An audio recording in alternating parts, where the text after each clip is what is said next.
Nestled between the mountains and the Restigouche River is the Mi'kmaq community of Listigouche, home for nearly 2,000 people. See you guys later. Bye. Love you. Listigouche is part of the coal statistics that characterizes the Gaspé by economic neglect and high levels of unemployment. In order to curb this reality, Listigouche is developing new strategies and entering new economic sectors. Working with Tembec and AVCell, the Mi'kmaq put together a wood chipping plant with remarkable results. Dennis Isaac from Listigouche starts his day. He has a new job. Well, I'm going to the Addelville Mill. I'm going to work for Listigouche First Nation. They bought a new chipper. The mill supplies the wood. We chip it. Since the government doesn't allow us to cut, we'll chip it. We can't cut it, we'll chip it. Dennis Isaac's remarks are grounded on his people's history. The Mi'kmaq created an influential political system known as the Grand Council. After the arrival of the Europeans and during the colonization period, the Grand Council signed treaties with the British Crown. These treaties, that promised protection for Mi'kmaq customs and lands, were not respected, and the Mi'kmaq were excluded from the development of their own territory. This historical situation has been at the center of several conflicts between the Listigouche Mi'kmaq and non-natives. This situation has also fueled their determination to change that. Today, an agreement between Listigouche and AVCell is bringing new opportunities for Dennis Isaac. Well, I'm a supervisor. Also, I'm called the lead hand. In other words, I make sure everything goes good, everything runs good. This is the first time I'll be working for 5 years straight. It's not too often you're going to get this opportunity. Makes everybody in the family more, feel a little better, I guess, that the father's working or year-round, not just seasonal. And the kid asks for $1 or $2, it's no problem. John Metallic.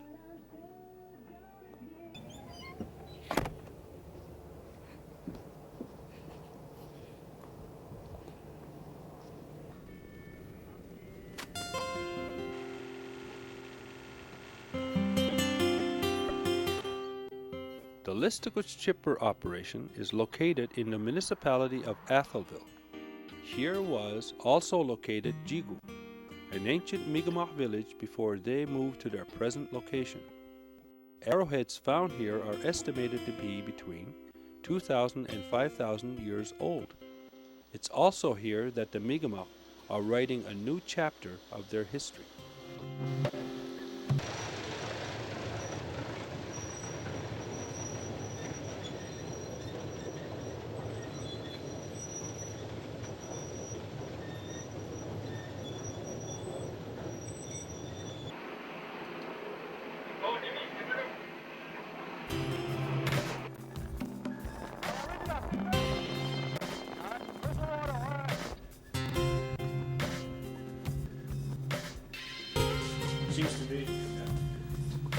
Seems to be how fast they're turning, and just monitoring their activity, we can find problems. We have a very successful project, and it's because of the men that we have employed over here. Congratulations to all your team and foremans and their workers, because it's you guys that are making this happen. Yeah. Well, we're happy to do it, and we hope we can continue to do it. Now we're summer, huh? Oh yes, when summer comes, those numbers I think are going to go up too. Yeah. Anyway, all right. Jeff, thank you very much again. Thanks for coming. Bucks. Thanks for acknowledging Thank you our very much success. for all Thanks, your Rich. Chief Allison Metallic and his administration are looking to diversify their economy. Working with the industry is part of their plan. Good afternoon, Listigouche Mi'kmaq government. amush pa elugek, amush pa el dorsliwe, mais les gizio des nos liwe abijat des no list gut kuchit abom madamana project lacha da idanegel dem doxi gabeno every year me bem dem doxi services effectuado that anyway gabni amuspa ijuk economic development amuspa prioritize wado ula list gut amuspa make sure all the helloback ula chipper debarker mauni analyze wado creating 9 new jobs is very important for Listuguj because it's 9 more full-time positions. We don't want to rely on government handouts. We want to be able to participate in the economy in this country.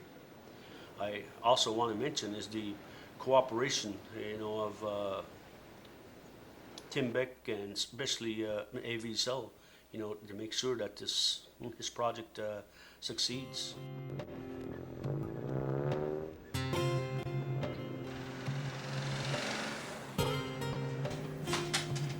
Tim Beck, bonjour.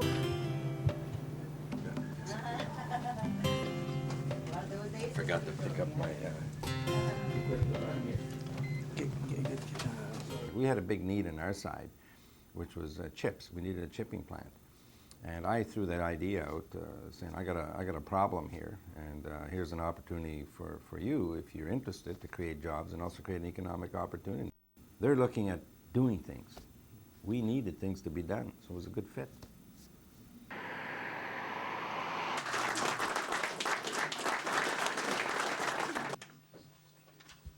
AV Sale, which is a joint venture of Tembec and Birla of India, we are pleased to announce the $25 million investment today.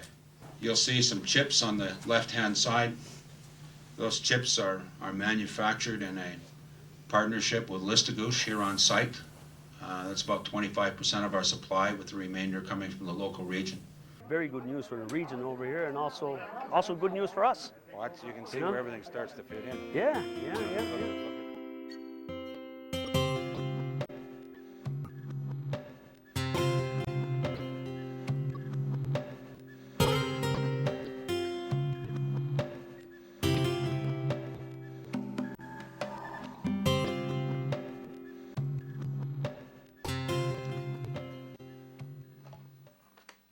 Good afternoon, this is Dale Patterson.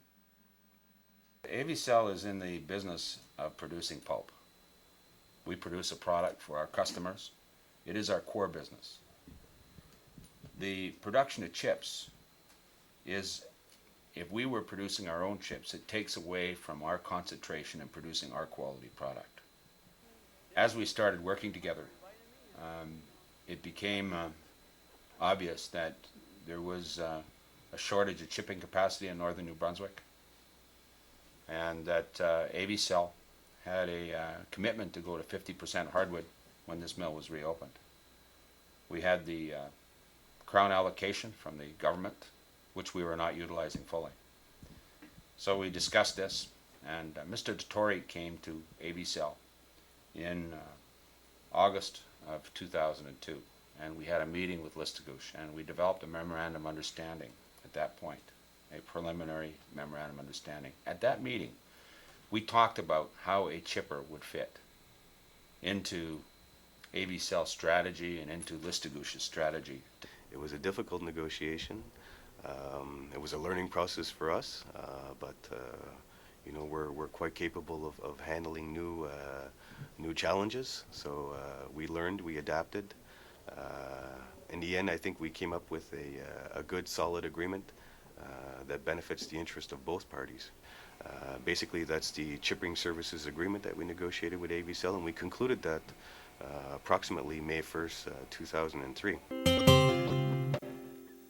With the agreement in hand, Listuguj requested the assistance of the Canadian Executive Service Organization. This non-profit organization has an Aboriginal branch based in Montreal. Claudette Besner remembers the project. This is Gesso Aboriginal. We're happy to have you, and we're happy to work with Listuguj. And this is Mr. Norm Young from Tembec. Listigouche was one of the nations that was referred to us through Tembec with the business plan, with the assessment and the needs, the management, feasibility studies. This is the type of work that we do at Kesso. With this chipping service agreement, we were able to show the department the sustainability of the project. With the business plan, we were able to demonstrate the economic feasibility of the project. So with those two components in place, the department was very comfortable in terms of giving us the financial assistance. In the end, they gave us roughly $1.3 million from the federal government. We received roughly $847,000 from the Aboriginal Development Fund, which is a community economic development fund we received from Secretary of Affairs Autochtones. We also received, we didn't receive, but we made application to a bank in terms of some of the financial difficulties we had with this project in the amount of $500,000. But we had difficulties with the bank. They got cold feet in the end and basically decided to pull the plug on us in terms of financing this project in terms of the $500,000. So this for me was a big shock and it was a huge disappointment. It put the whole project in jeopardy, and I was basically scratching my head, saying, what are we going to do? What are we going to do? And it was a bit of a panic, because I didn't want to lose the $1.3 million from the federal government. And this was one of the conditions in terms of the letter of offer they had given us, is to show secure financing for the balance of money that we needed to make this project a reality. Let me tell you, along the way, there was a lot of bumps, and there was a lot of high points, but also there was a lot of low points, where we've seen that, hey, we've come so close, and yet, it's almost slipping right out of our hands. But many hours were put in, many convincing phone calls, and with the team that we've assembled to negotiate this deal, my hat's off to them. One thing that was so encouraging is that when there was a doubt, everybody worked harder to get rid of the doubt. Somebody didn't say, well, I don't think this is going to work, so everybody went home. That didn't happen. When there was a doubt, everybody just worked harder to make sure the doubt was erased.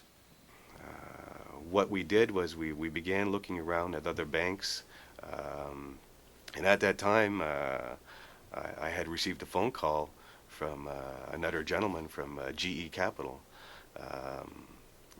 Mr. Simon Jean from GE Capital had called me up and wanted to discuss with me some of the capital needs that the band had and on another project.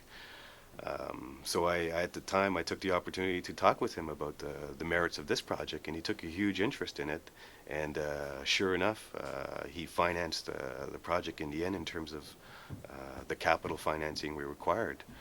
The funding of the project assured, Listigouche needed to find the right technology. In the process, they also found a very good friend in the person of Francis Simard, an Algonquin from Wolf Lake. He assisted Jeff Bask in selecting the best technology for the project. I like to see it repeated and give the employees the full benefit here of some good training. Right. These guys are very interested and anxious to learn, so we should take advantage of that eagerness. Right. He's a very conscientious, hard-working guy. He's got a fair amount of experience and expertise, and we decided that with his experience, he should be the guy to help out and get the thing done, because he's from our side of the point of view, he's a First Nations person, and he's got probably the best experience. It's very important that that we have friends on our side, and certainly Francis is a friend of the Mi'kmaq, for the rest of our lives, and I think we are very grateful to him. The most important thing is that he let us drive the project ourselves. It's a Listigouche project. Before I came into this project here, my role was to help Tembec develop relationships with First Nation and to involve them in areas of activity that might benefit both Day and Tembec. So I've been involved in helping First Nations start up companies in forestry and stuff like that. But chipping is my real expertise. It was approved by Mr. Frank Dettori, who was the CEO and the president of Tembec, that I work with the Listigoch First Nation, and I enjoyed it very much, having the opportunity to work with the First Nation, and they had very little experience in the manufacturing of chips, or even in the knowledge of some of the lingo or the terminology that is being used out there. But we had the good fortune here to work with some very dedicated people, and people who really wanted to do a good job. And Jeff Bask at the time was the manager of their forestry, was assigned that project with the Listigoch First Nation. So we worked with Jeff in coaching him on the various chipping techniques and the availability of various types of equipment out there. Mr. Francis Seamont, he's a consultant, Aboriginal consultant working for Tembec, who assisted us in terms of finding an appropriate, suitable machine.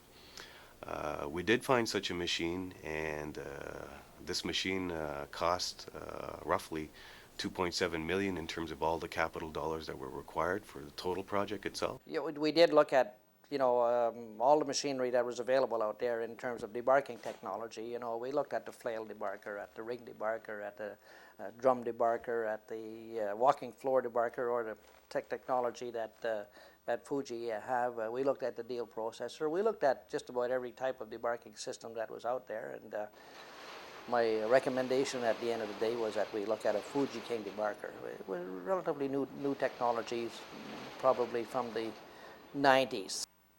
Given the kind of wood that we have here and the dimension of the wood, the quality of the wood, Fuji seemed to be the one most suited to meet our diverse needs, because we're chipping different species of wood. Of course, with that technology came the attached conveyors and all these other things that make a system like this run. And as in any startup operation, we had startup problems. Some of the equipment had to be reworked and modified, and the people here, in spite of their inexperience, were just loaded with ideas. Once the equipment was chosen, Listigoch workers had to install it. Jeff Bask remembers the cold winter days when the chipper debarker equipment was installed. This piece of equipment is the first of its kind ever to be produced. There are certain other similar types of production facilities, but we have had to take this equipment, make certain modifications to it, which were expected, but we had to go through a lot of trial and error and a lot of downtime, a lot of very difficult situations. I've had guys working in minus 40-degree weather to repair equipment, to install it. Our guys out there, I asked them to go home. They refused to go home. They stuck it out, and we ultimately prevailed. That is what has brought us to this point we are today. Leo, when you come over here, there's something of I don't know if it's a rock or a piece of wood. You hear me? I hear you. Just go underneath the chain there, you'll see the rock.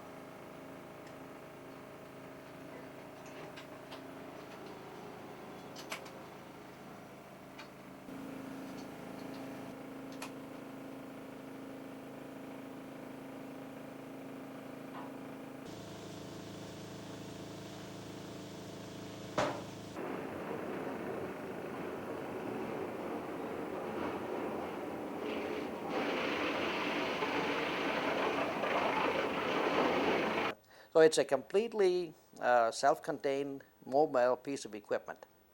Our people do their maintenance on site. We have 4 operators, one on each piece of equipment, and one who operates the debarker, the chipper, who've all proven, by the way, to be very capable people.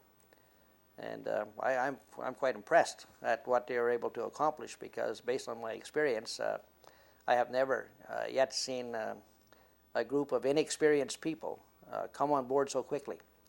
and begin not only reaching our objectives but exceeding them. When the plant was brought to site, it needed to be put together. And with the wind factor was probably minus 45. The Listagouche people put the plant together in that kind of temperature. In terms of modifications, the people operating the plant from Listagouche have made modifications to increase their productivity. I know they shut down at one point a month ago for 2 days, made changes, and their production rate increased to 100 tons a day. So they're using their ingenuity and their skills to be able to increase the effectiveness of operation. So we work with them on anything we can do to assist, whether it's electrical, whether it's mechanical. We provide people to assist in troubleshooting if there's a problem. It was an extremely challenging situation that we found ourselves in. We started with 8 people who had never made chips in their life. And I've been involved in some situations before with experienced people, and that in itself was a challenge to start up new. It was doubly challenging to start up equipment with people who were inexperienced, but they rose to the occasion. The word is out there, that his type of operation with the most modern technology, is proven to be something there that all of Listagouche can be proud of, and especially myself as a chief of this community, it makes me extra proud because it's all our people that are operating it, it's all our people that are running it. We're using the wood fiber itself. That goes into the production of the pulp, which in turn gets used in the fabrication of other products like clothing. The chips are really the main ingredient as we start the process, and we cook it in some high pressure vessels. And then we take the resulting fiber and we take out the uncooked wood, and then we bleach it, we make it white. We dry it, and we put it into bales, and we send it to 3 different countries of the world. We send 1/3 of our production to Thailand, 1/3 to Indonesia, and 1/3 to India. That product is then used to make clothing. Second byproduct of this is all the bark that you see, and that gets used as fuel to provide energy to other mills, and that fuel is going to be, that energy is going to be used and consumed by mills in the United States, in Quebec, and other mills in New Brunswick. Compared to the 2 studies, it was the same, so basically there was no improvement. There's no effect on fish, and also... Okay, it's just like cotton. Yeah.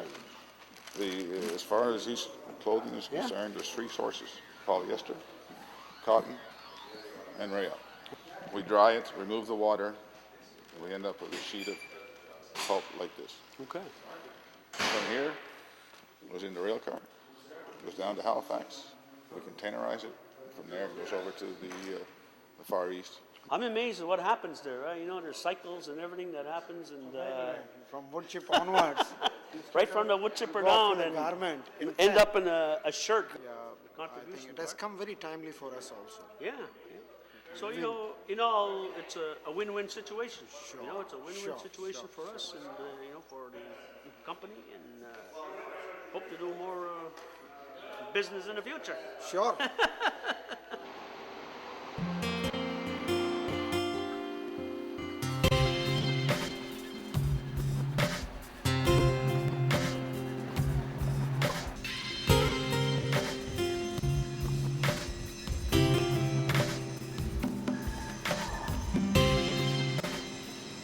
Business today is very good.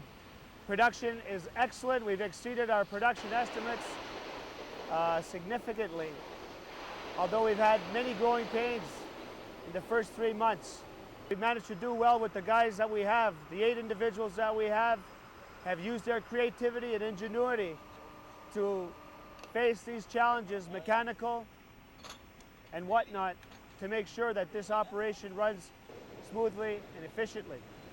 We got 9 guys in this operation, providing over $370,000 annually of income from this chipping services agreement for the next 5 years.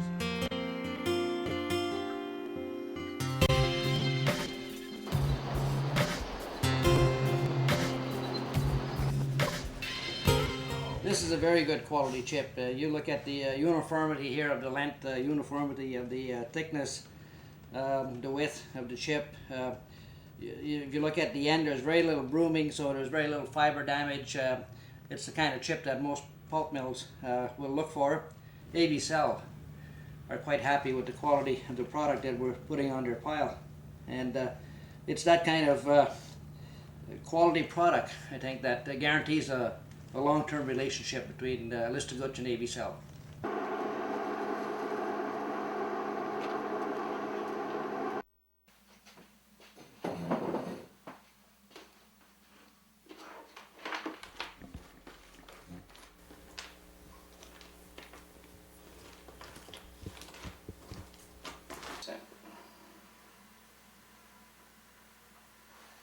See the scale moving. That was a good sample. That was a really good sample. Slivers, there was no slivers, no rotten, and just a little bit of bark. So it's a good job. It's a really good sample. Listaguch, the chipping plant facility, is one of our top suppliers currently in terms of its quality. Listaguch input would represent, by the end of this year, approximately 20% of our total chip supply. So it's a very significant volume. They've demonstrated their capability here of assuming full control of this operation with a little bit of time, and the training period is complete now. I think it's just a seasoning now that only experience is going to bring. Before we got into production, we estimated that we'd be producing something like 300 tons, 350 tons of pulp a day. But we're actually getting into, producing on average something like 450 tons a day. And we've actually got up to 780 tons of chips a day, that is. Listen, I'm happy. And I think the production, as you've seen from the statistics, I think has surprised us all. I think it's done very, very well. And the guys tell me they're going to do even better. So I said, that's what you like to hear. The 9 new jobs created at the chipper plant has a direct impact on the regional economy. I'm aware that there's a new chipping facility up the AV Cell plant in Atholville, and I have actually already seen some business from there with guys coming in who've been hired in safety boots and safety equipment and this type of thing. And you see them back in. Once they got a regular paycheck coming in, they're back in for more stuff, and they're back in with their wives, and it certainly has a positive effect. We see it right away. There's a lot of people living on the reserve, and they support all the business in their area, so it's very important not only for my store but all the stores around. Yes, I'm Lucien from Vision Ford in Atholville, and I can tell you that the Listaguch community is a very important asset for our regional economy. Over the years, Listaguch has been very proactive in their developing new industries, new projects like the woodchipper project at the AV Cell, and certainly that this project is certainly appreciated in our region because it certainly stimulates our economy. This project certainly benefits everybody. It benefits the region. Certainly it benefits the Listaguch Mi'kmaq. Are very happy with the results so far, and it's still young. The project is only like 5 months old, and it's a Listaguch project, and it's Listaguch that made it happen. This is very important to Listaguch because of the fact that this is one project that many critics said it would never work. And to look at it now, it's a major accomplishment for the community because we've proven that we can work with industry. Building things is hard. It needs relationships. It needs positive force. It needs work. And that's what we found with the Mi'kmaq and the Listaguch. We found people who wanted to build. Tembec is a company that is setting taking the lead out there in industry and proving it's possible profitably to work with First Nations. And I think Listaguch has done their share to prove to industry as well. I think what we do is we provided a help. We selected equipment with it because we're in the business. Okay, so I think that's what we helped. But I mean, they did the rest. And I think that does two things. I think it develops the business, business acumen to learn how to put these things together, how to do them.